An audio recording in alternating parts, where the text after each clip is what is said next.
School surveillance video captures the impact. A mom and her 2 children hit by a car.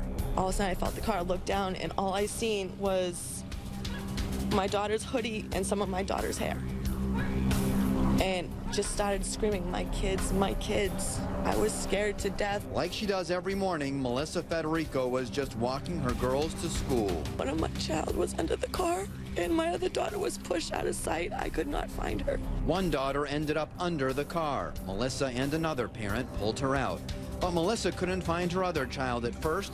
She'd been thrown into some bushes. Then she suddenly appeared, and miraculously, both children had just bumps and bruises. Inches worse. My daughter did tell me she did feel the tire of the car. It could have been so much worse. Melissa is grateful to all the staff and parents. Well, they were right there to help. I had several teachers come out and hug my children and stuff, especially their teachers. She's seen the video of those terrifying moments and says the emotional wounds will be harder to recover from than the physical. Seeing it brings me to tears still. They're my babies. They're my life.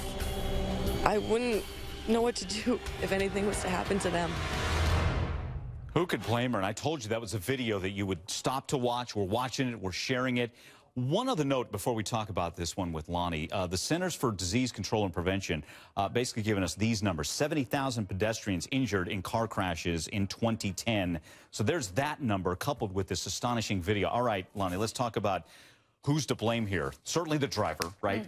And one of the explanations is driver distracted by their own children. That's no excuse. It's no excuse. Look, as I watched this video, my heart was in my mouth. I mean, I couldn't believe it.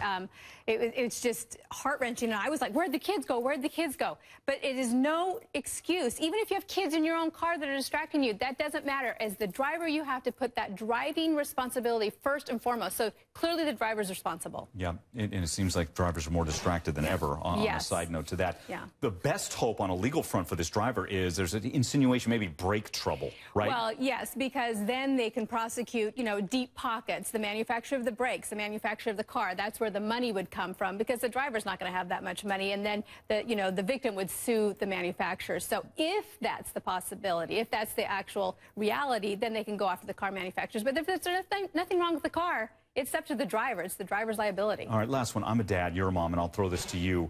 This is at a school area. Yeah. Can't we be more cognizant of our surroundings in a school area where you don't know what kid's going to walk out at what time? Kids are everywhere at school. I mean, that's the one place you should be hyper vigilant as a driver. Yeah, okay. Lonnie, thanks again. Check back with you in a little bit.